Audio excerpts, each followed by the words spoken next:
GenderBlenders. Welcome to week 71, and this week's topic is Pride. This month starts LGBT Pride season. Are you going? Why or why not? Where would you go? How would you celebrate Pride? What is your opinion on Pride and Pride festivities? Pride. This month is officially LGBT Pride Month, proclaimed that way by our president, endorsed by several people, denied by several other people. That's the way it is. However, this month is officially our month, LGBT month. Last year was my very first Pride parade. First one I ever went to in my entire life.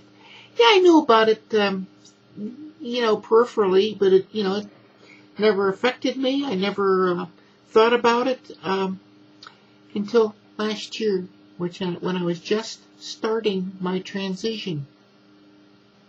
I think I told you folks the girl in me emerged in May, and our Pride in San Diego locally is in July. So I was just starting my transition. It was only in a couple of months. Didn't pass very well. I did find it was a very civil, very happy, delightful event. It was a delightful experience. Was still treated well, even though I really didn't pass as a woman. I was treated with respect. Didn't have any trouble at all. No one looked at me askant. It was just an absolutely marvelous experience.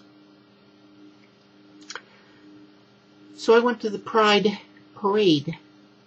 In San Diego, there's about 150,000 or 200,000 people generally show up. I think the number was pegged last year at 165,000 showed up. So that makes it about the 5th largest in the United States, I think. This year, the festival is being held, or the parade is being held July 17th. It'll start officially at 11, although we generally have some activities that show up about an hour ahead of time. And it'll go for a couple, 3 hours. This is in conjunction with a Pride festival that's held nearby in San Diego. On the 17th and 18th, it starts about noontime Saturday and concludes about 8 p.m. on Sunday. The theme of this year's Pride Parade in San Diego is One World, One Heart, One Pride. And the commentary that they had there is the desire to live in peace, love with all our hearts, and be proud of who we are. That's lovely. That's just lovely. So, that's what I'm going to do for Pride for this year.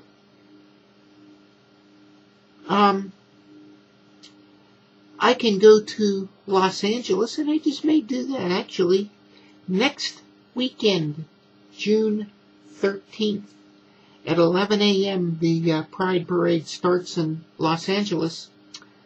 May show up there. It's less convenient. It's a couple hour drive by the time I figure parking and things like that. So it's a little bit less convenient. And I got to fight my way through traffic coming back after the Pride Parade. So that makes it a little bit less convenient yet. So I'm not sure. I probably will go, but I don't know at this instant whether indeed. I think it's going to depend upon the weather and things like that. Generally, it's pretty good, but if it's like 100 degrees out, I probably will avoid it. Or if it's like 40 degrees out, neither of which is likely around here, I'll probably avoid it. But that's a wonderful place. So that's another alternative for me. I think the Los Angeles Pride is actually a lot larger than the San Diego Pride. I think they're expecting like 400,000 people there. So that makes it a pretty big event. How would I celebrate? I just told you the Pride Parade that I went to last year. This year, I think I'm also going to go to both days of the festival. So I'll end up spending a lot of time down in San Diego the weekend of the 17th, 18th of July. So I think I'm actually going to go to both of those things. I haven't been very active as part of the local community. That is, not very many people know me personally. Some do. But I think it's about time to become a little bit more involved in that. What is your opinion on Pride and Pride festivities? I think it's important for us to participate in these kinds of events when we can and dispel some of the unknowns. See, this kind of follows on from last week's a little bit heavier topic. And I think I mentioned it, people fear what they don't know. And it's that fear of the unknown that harms us transgenders and LGBT community in general. So if we dispel some of that unknownedness, if I can coin a word, some of the fear goes away as well. People are prejudiced of stereotypes. When they actually know someone who is lesbian, gay, transgender, transsexual, bisexual, genderqueer, when they know some of us personally and understand there is a real person behind that, it's much, much, much harder to stereotype and therefore become prejudiced and therefore hate and have bigotry towards and things like that. When you know someone personally, it's tougher. It's real easy to get up on a soapbox and say, down with gays, down with lesbians, they shouldn't do this, this is a choice, and they chose to do something very stupid, they're going to harm themselves, they're going to all die from AIDS. That's a stereotype, isn't it? It's a really bad stereotype. It's judging. Yet I heard that judgmental statement made almost exactly as I described it on a, quote, Christian radio station. I was ashamed.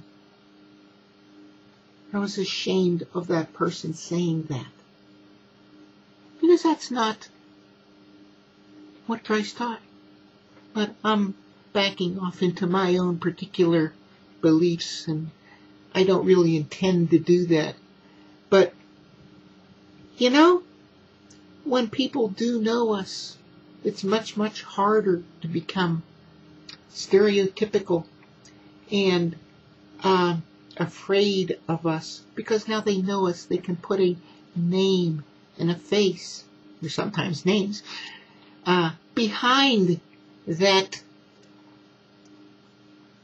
gay, lesbian, transgender, transsexual person.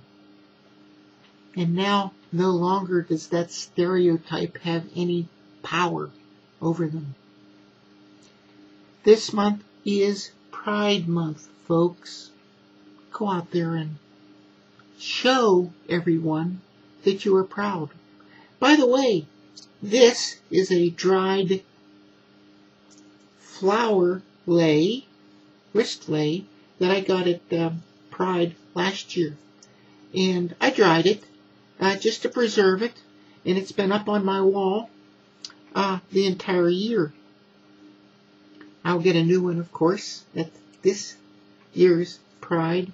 But I wanted to wear that just to show you this is what I wore at Pride last year. It looked a whole lot better then. But that's Pride. They're supposed to be the rainbow colors of the flowers there. And last year they did show up very nicely. They're getting a lot faded, but it's still a nice remembrance of that. So, this is Steffi saying, till next week, bye-bye.